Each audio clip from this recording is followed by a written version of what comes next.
So I'll tell you what I'm gonna do. All of us here in the panel, we're gonna go in, in a circle here, like hot potato. You know what I mean? And we're gonna give, or pretty much say where we were, the day Eddie Guerrero died, what we were doing, where we were at, and what was going through our mind the minute that it was happening. All right. So Chase, we'll start with you. All right. Well, I'll go last. I'll go last. Huh? I'll go last. All right. So my story was I was coming home from my great grandma's 98th birthday. Happy 98th birthday, Oma Ada. It was one of the saddest days of my life. So I was having a great day too. Like, this was probably one of the best days ever.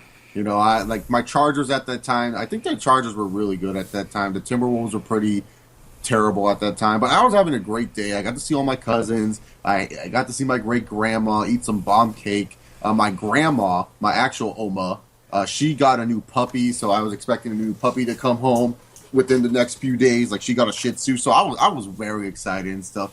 And so I come in, right?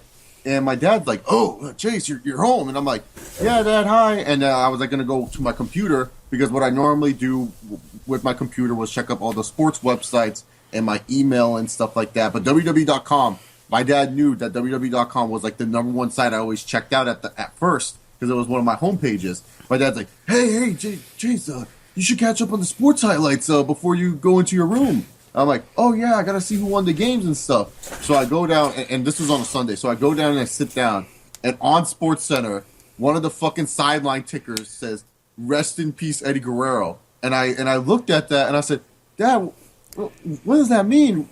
R.I.P. Eddie Guerrero?" And my dad's like, "Oh, it's probably nothing," and stuff like that. I go run into the freaking room because I'm all worried. I go on www.com and there I see it. Freaking sad-faced Eddie Guerrero, 1967 through 2005. And I just couldn't believe it. I was like, I was gone. I was like frozen. I was just like, "What? Eddie Guerrero?" No. And I just started typing Eddie Guerrero. And thanks to the Eddie Guerrero death, I found the dirt sheets. Because I guess typing in Eddie Guerrero's death gave me access to all these dirt sheets, apparently. So that's where I found Gerwix, 24wrestling.com, lordsofpain.net, and all those other websites and stuff like that. And that's how I got ruined of the professional wrestling business. Thank you, Eddie Guerrero's death, for ruining the wrestling business for me too. But I was sad, dude. Like, I wasn't crying, but it was more of just like, I just couldn't believe it. Like, I just didn't want to believe it. And for the longest time, I hated Mr. Kennedy. I thought Mr. Kennedy killed him. I literally was so pissed at Mr. Kennedy, because I thought that chair shot killed Eddie Guerrero. Because you guys remember his last match was against Mr. Kennedy, and he took that wicked chair shot, and it looked like Eddie Guerrero was concussed beyond all belief. Like, that dude wasn't even there. So that's why I was pissed off at Mr. Kennedy for a while. But I was like really upset. I just remembered like that it's not real to me. I just remember watching Cheating Death for the rest of the day, and then I got closure watching Raw the next night, because that's one of my favorite Raws ever, and favorite SmackDowns too, are the Eddie Guerrero tribute shows. Great shows. You can find them on YouTube. But yeah, that's like the one that's all I can really remember from Eddie's death, was that like I just didn't want to do anything else but watch Cheating Death Stealing Life over and over again. Like, I just watched the documentary probably like 2-3 different times. And then I watched like the freaking matches at least once each match, every single match on there, even the matches I didn't care about, like Black Tiger Mask versus Pegasus Kid. I didn't give a fuck about that match, but I watched it just because, like, at the time we didn't have like no network or anything like that. All I had was all my wrestling DVDs. So if Eddie was on the wrestling DVD that I had, I would go watch his matches. So I watched like just Eddie Guerrero matches the whole freaking day, and whole freaking night, and I didn't even go to school the next day. That's how bad it was for me. I just didn't want to go to school. I told my mom, "No, I'm not going to school." Oh, shit. Lucky you. Mm-hmm. What about you, Connor? What's your story? So for me, it was a little different. I was a freshman in college at the time, and so often... Obviously, you were much later. Oh, much. In fighting shape. Yeah, if you want to call it that. I just consumed less cheeseburgers. So I came home. My college wasn't too far away, so I would come home every other weekend. My parents would pick me up, and I would come back, and blah, blah, blah, blah. So Eddie passed on a Sunday, and I remember it very vividly because I remember I woke up late and I slept in, and making plans with the folks about what to do and blah blah blah blah. We were going to visit my grandmother and all that stuff. And I remember sitting down at the computer. Now we had one computer, and I was the one that was usually using it most of the time anyway. So when I went to check, I checked this and that and blah blah blah blah.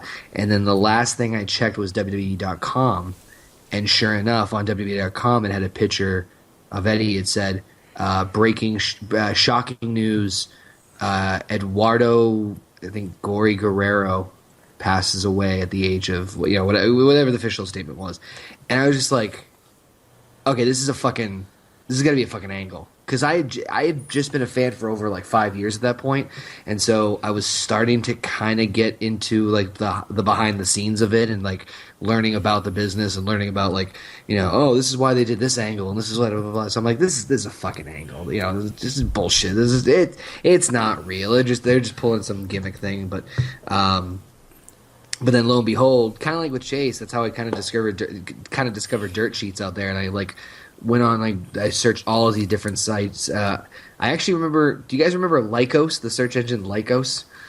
Nah.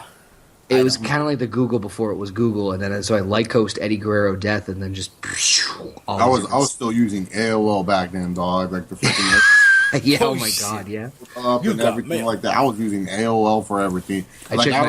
You got mail. AOL. Yeah, I literally, when I was done with AOL, because I got a MacBook, like probably like the following year, I was all like, man, how did I survive with AOL for that long? Like I couldn't even watch YouTube videos. Just to watch a 2-minute video on YouTube on AOL, I had to pause the video, go do other shit for an hour, and it would still be buffered. Exactly. It's amazing how technology. And I also remember seeing a ton of shit on MySpace at the time. Just tons of Eddie Guerrero stuff. So that's pretty much it. I just remember being more in shock. It was just like, I still like, part of me thought it was a work. Part of me thought it was some sort of storyline they were doing, like some false thing. And then when the Raw came on, it was just like, woof. And I remember, it's sad because, and I hate saying this, and it's just like, but it's another thing that just really kind of drove home, is that like we said before many a time, you see legends pass, you hear them passing, they do the tributes and everything like that, but this was different. And one of the things that really stood out to me about that Raw was the fact that they panned through the crowd and you just saw dozens of people bursting into tears. That little boy and his mom. There were other people too that were crying. Yeah, but the one that I remember was like little boy. I think they were like in the nosebleeds. I think were like upper, lower, whatever it was. That was just like, and the little boy's crying, and the mom is just trying to console him, like this, And it's it was sad. Like for me, and I might have said this before. So for those of you out there who might have heard this already, I was like, oh, not this again. But I feel like it's a traditional thing. You know what I mean? For me, now, he died on a Sunday. I found that on Monday because I didn't have a I wasn't available to use a computer or nothing like that, right? So that Monday, I went to school. I was a freshman, all right? I went to private school for a year, which I hated. The fact that I went there. And I remember that Monday morning I got in, I went to my locker, put my books away, whatever, and I had to go to the locker room, the gym, right? The gym locker room. Because they gave us also their designated locker to put our gym clothes and stuff, right? So as I'm heading there, I'm putting my my gym clothes in the locker room area, whatever. And as I'm leaving, these two kids show up, and they're talking about Eddie Guerrero, and I assumed, okay, something that happened on SmackDown, whatever, right? And they say, "Oh, do you hear about Eddie Guerrero dying? He died, and it's crazy." And I'm like, "What are you talking about?" You didn't even hear? Eddie Guerrero died. And I didn't want to believe it. Kill him or something? Like the Undertaker. Like if I was you, Steven, I would have believed like the Undertaker like killed him or something. No, I didn't want to believe it though. I didn't want to believe it. I'm like, you're talking out of your ass right now. Please tell me you're bullshitting right now. No, I'm dead ass. Eddie Guerrero died. So then I go to the library. Like Chase said, he got a MacBook. The school was using Macs, like Apple computers. Well, no, I got a MacBook a year later. I was still using it. But it took me 10 years just to get on WWE.com. No, but the school that I was at, we're using Apple computers, so we kind of. So yeah, private school, dude, Catholic school. So I go on there. I go on Safari, right? Safari, www.com. Boom, is right there in front of me. Eddie Guerrero passed away. And I think they interviewed, at the time, they interviewed Vicky Guerrero. They also did Chavo, I think, too. They did Chavo, Vicky. Still had an interview too. This was the time. No, but like a column interview, not like the one that you saw on Raw. Yeah, had one too. Yeah. And I think this was a time where Chavo was doing the whole Kerwin White gimmick at the same time. Yeah. Oh my God. Yeah, which was terrible. It was funny at first, but it was terrible. But the point was though. Oh, sorry, yeah. But the point was, I was like, it was a shock to me. Mind you, it was early in the morning. It was school, right? I'm like, holy crap, how could this happen? Right? And I didn't want to believe, it was just tough for me. And I was at school, and I remember I didn't want to be there. I wanted to go home. I told your mom, just get me out of here. I don't want to be here today. I don't. And she didn't want to pick me up. See, my mom was one of those old school women, like, nah, fuck you. You better go to school. This and whatnot. I'm paying all this money. You better stay in school. And I'm like, fuck. And again, I didn't want to be bothered. I didn't want to talk to anybody. Just silence for that whole day. I went home, went to my room, and I just cried. That's what I really, see, it's rare that I break down. It really is rare. But that was one of those days that I really broke down. Even when Raw aired. That whole episode of Raw, the 10-bell salute, and everyone just breaking down. It was just a hard thing to really just to understand. You know what I mean? It was hard to wrap your head around. Yeah, like it's to think that he's gone. Like, especially for wrestling. Exactly. Like, people forget that we watch a show where there's a dead dude named the Undertaker. Like Kane comes from hell.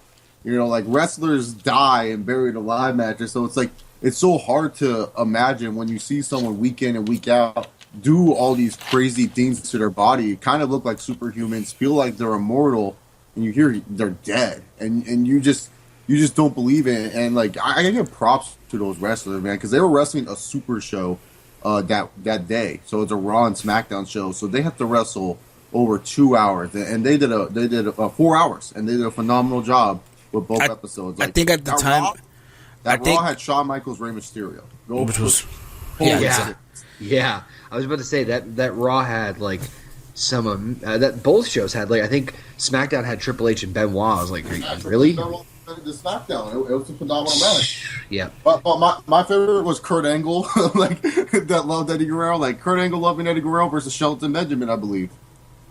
Like Kurt Angle and Shelton Benjamin on Raw, like that was a good match too. Or on SmackDown, it was JBL versus Chavo Guerrero. And then also the Eddie Guerrero tribute show is also the first time ever John Cena and Randy Orton wrestled. I'm actually checking out the results for that Raw just to give you just for shits and gigs. I'm curious. I can name all the matches on that Raw. We kicked off the night with the World Tag Team Champions Big Show and Kane defeating WWE Tag Team Champions Eminem. Yep. Then we had I'm not going to name it in order, but we had a Divas Battle Royale. I think Melina won that one. Won the Divas Battle Royale. Yep. Then you had Shawn Michaels versus Rey Mysterio, which like even though I knew it was an Eddie tribute show, I thought there was no way in hell Shawn Michaels was going to lose to Rey Mysterio, but Rey Mysterio won that one. Yep. Shelton Benjamin and Kurt Angle won, and it was very emotional. Yep. I think Cena and Orton ended in in a DQ. Like yes. Cena won DQ. Yes. And stuff like that. And then at the end, Cena pointed to the sky, laid the belt there for Eddie Guerrero. That's one of my favorite scenes in wrestling history.